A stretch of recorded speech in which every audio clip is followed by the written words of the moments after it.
Hi everyone, I'm Roxy Deer from the Wayne County Area Chamber of Commerce, and I'm so excited that I get to read with you today. We're going to talk about fibbing. Has anyone ever fibbed? Raise your hand. It's okay. I think everybody has fibbed once or twice in their life, and that's okay.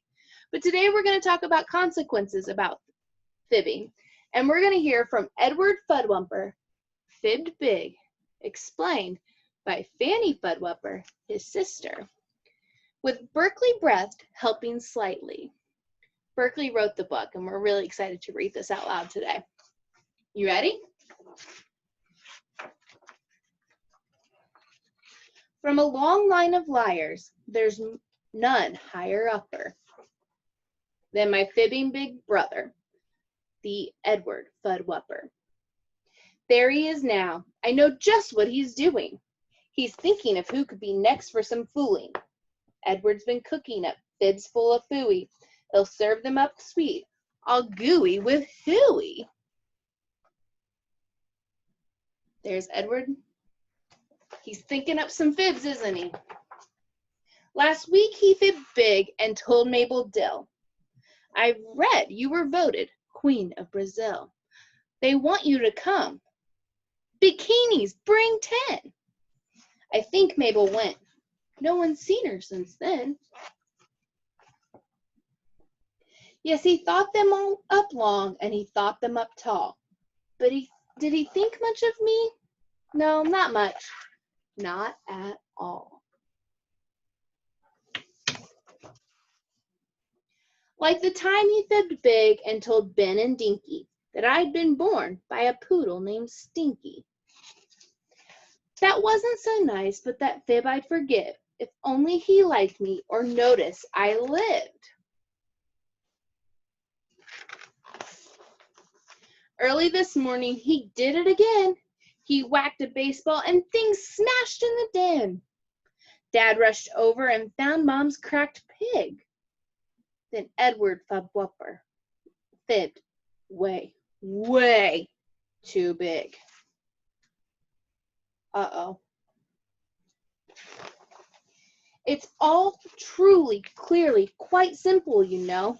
The whole thing was done by two pigs from Pluto.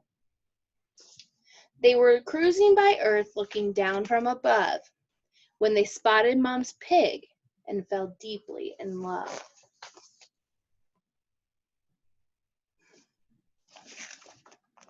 So they dropped one pig here. He could just not resist. The passionate porker insisted on a kiss. See the pig up there? But he leaned in too far and Mom's pig hit the ground. On Pluto, you see, they kiss, sitting on the ground.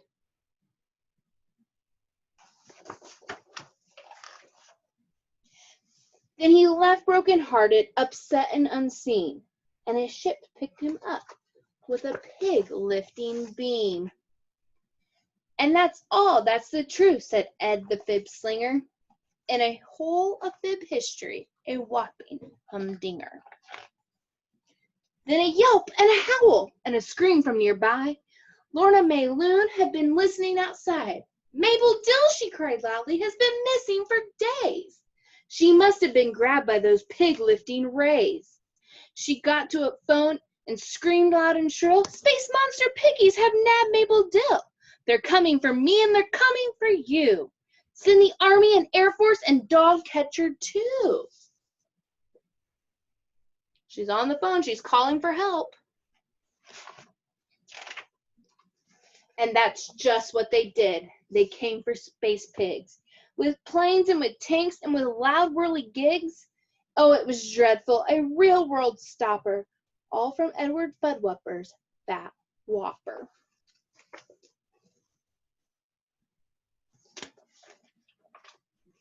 And they pointed their loudspeaker dishes to space. And those generals roared till red in the face.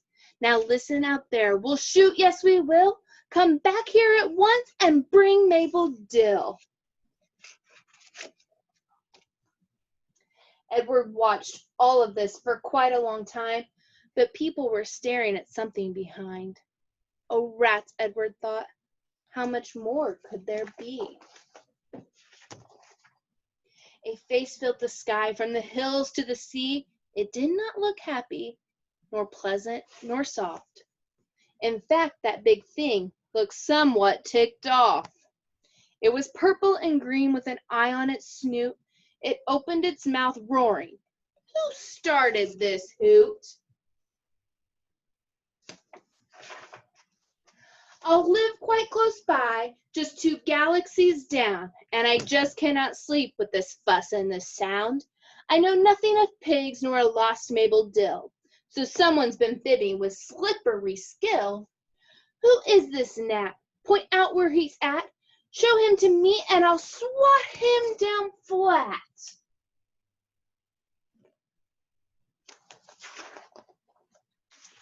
And that's what they did, each dad and each mother.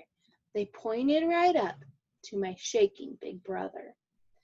Edward dropped low. He was scared 10 times double. He fibbed way too big, and now he was in huge trouble. Then wait, what's that sound? A voice small and fine. Everyone stopped. Whose was it?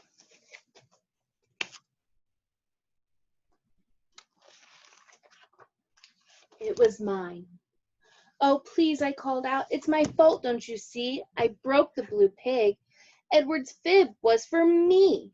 So, dear grumpy thing with 3 eyes in your head, see it's me you should swat down instead.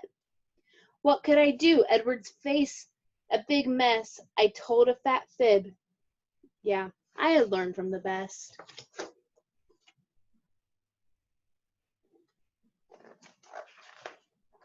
I thought I'd be smushed, smashed, squashed right on down, but that big face looked in with a smile, not a frown. I think, he said firmly, you both are big fibsters, but out where I live, we're not loved by our sisters.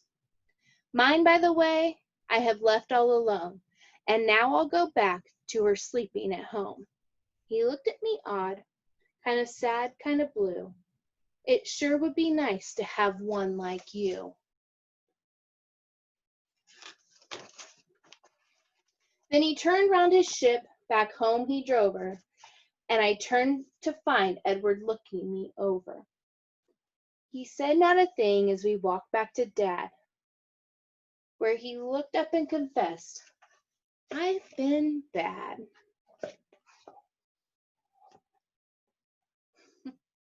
So we taped and we glued and we fixed up Mom's pig, and we told Mom the truth that we'd fibbed fat and big. Our folks hugged us both and collected no fines.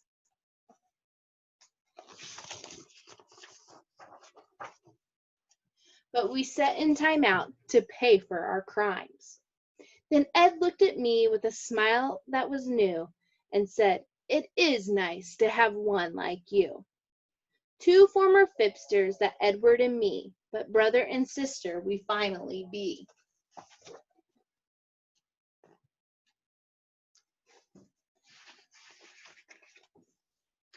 And if somebody knows where Mabel Dill went, please let her know from Edward that no harm was meant.